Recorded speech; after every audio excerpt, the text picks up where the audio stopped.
அஸ்ஸலாமு அலைக்கும் வரஹ்மத்துல்லாஹி வபரகாத்துஹு. எல்லா புகழும் இறைவனுக்கே. கண்ணியத்திற்குரியவர்களே, நம் உடம்பில் ஏதாவது பிரச்சனை ஏற்பட்டால் அல்லது வலி ஏற்பட்டால் நாம் யாரை சந்திக்கின்றோம்? மெடிக்கலுக்கு சென்று மருந்து வாங்கி சாப்பிடுகின்றோம். அதுவும் சரியாகவிட்டால் நாம் மருத்துவரை சந்திக்க போகின்றோம். ஆனால் நாம் யாரை சந்திக்க போக வேண்டும் என்று சொன்னால் அல்லாஹ்விடத்தில் நாம் துஆ செய்ய வேண்டும். அதன் பிறகு இந்த வேலையெல்லாம் செய்ய வேண்டும். மருந்தை தேய்ப்பது, மெடிக்கலுக்கு செல்வது, மருத்துவரை சந்திப்பது என்று அடுத்த கட்டமாக நாம் இந்த வேலை செய்ய வேண்டும். ஆனால் முதல் முறையாக நம்முடைய முதல் மருத்துவர் என்று சொன்னால் அது அல்லாஹு தாலா மட்டும்தான். சகோதர பெருமக்களே, உஸ்மான் இப்னு அபில் ஆஸ் ஒரு சஹாபி பெருமானார் ஸல்லல்லாஹு அலைஹி வஸல்லம் அவர்களிடம் வந்து, நாயகமே,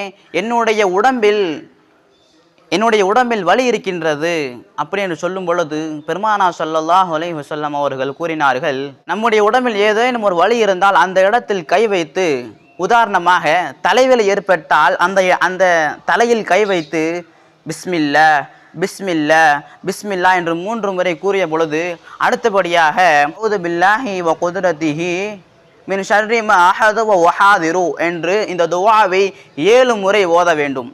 ஊத தேவையில்லை, 7 முறை ஓதினா மட்டும் போதும். சகோதர பெருமக்களே, அல்லாஹு தஆலா ஷிஃபாவை அளித்து விடுவான். இந்த துஆவை நாம் மனனம் செய்து, நாம் எப்பெல்லாம் நம் உடம்பில் வலி ஏற்பட்டதோ அந்த துஆவை ஓதி நம் ஷிஃபாவை அல்லாஹ்விடத்திலிருந்து பெற்றுக்கொள்வோம்.